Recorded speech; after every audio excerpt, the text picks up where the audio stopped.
So this isn't really a review. This is mostly just a quick overview for curious minds on if they want the new 2022-2023 Summit Pumori versus last year's Summit L5 Futurelight jacket. And what I want to say just real briefly is these are largely the same jacket. The differences are really quite minor, in fact. Design-wise, they're pretty much the same aesthetically from the outside. The seams are all in the exact same places. The stitching is all the same. You can see here that all that's identical. 2 pockets in the front, 2 pockets, no hand pockets.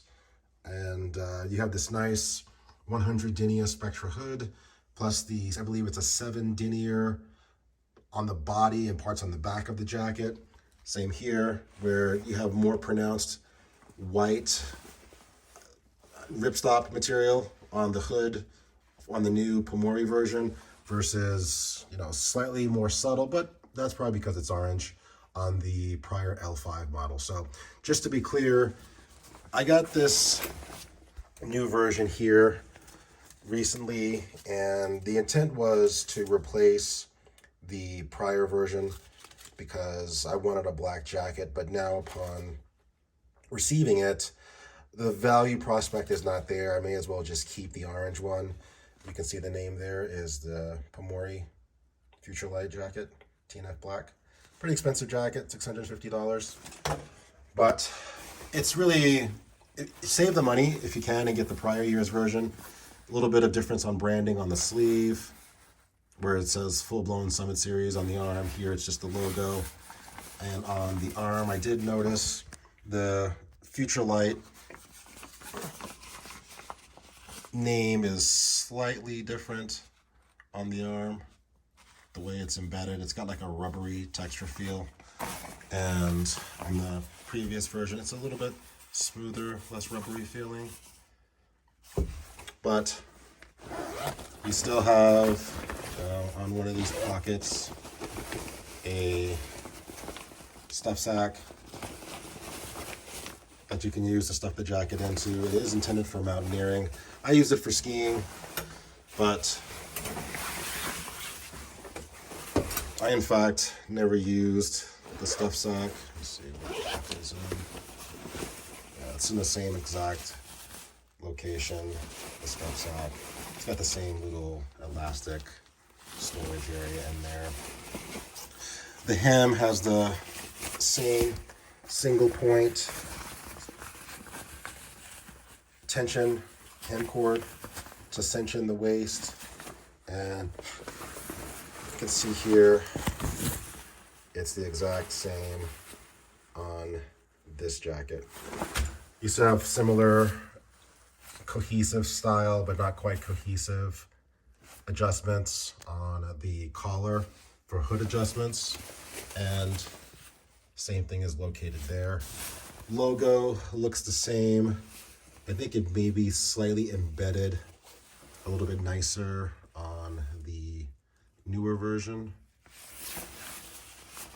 But really, honestly, taking these 2 jackets and comparing them side by side, there just really is no reason to spend the money on the Pumori if you can get a discount on the prior L5 Futurelight, because truly they are, for all intents, the exact same jacket. I don't see the difference. Even the fit, which I'm not going to do right now, I don't feel up to putting on the jackets and showing them off, but sleeve length, hood size, helmet accommodation, all the same. If you flip these guys over and look at the hood adjustment on the L5, that's the way the tensioner looks. And if you look on the Pumori, it is the same. Looking on the inside of the jacket, the drop pockets are the same. There is one on each side on both jackets. Even the seam quality looks exactly the same. So if you look by the collar on the Pumori. You can see the seam tape there, nice and pronounced, really thick. Same here, no difference. Imprint of the logo, visible through the fabric on the L5. And same thing on the Pumori. Same feel to the touch. Get zoomed in on a little bit. Has that same textured feel. Now, one omission you may notice on both jackets on the inside, you can see here on the outside, is the lack of pit zips.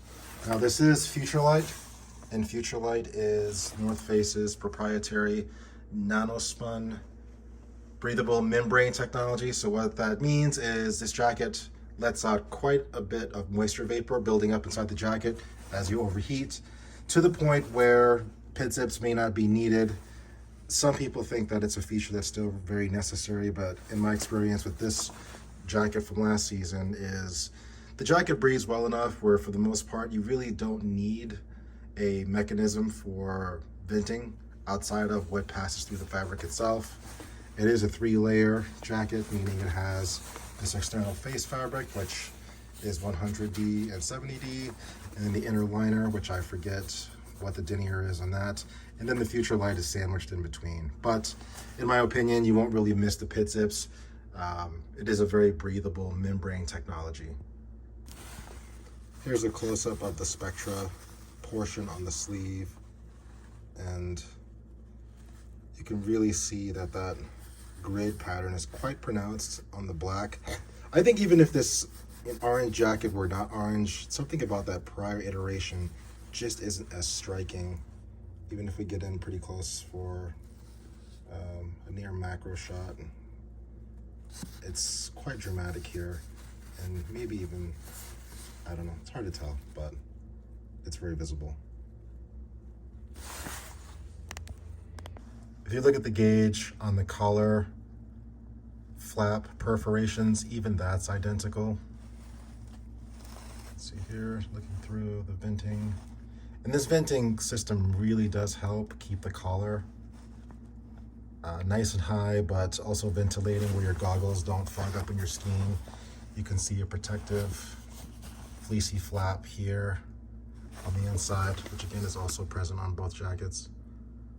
So I can say it a million times over till I'm blue in the face, but to call these jackets identical would be a completely accurate statement. These are the exact same jacket, or at the very least within 99.99% of each other.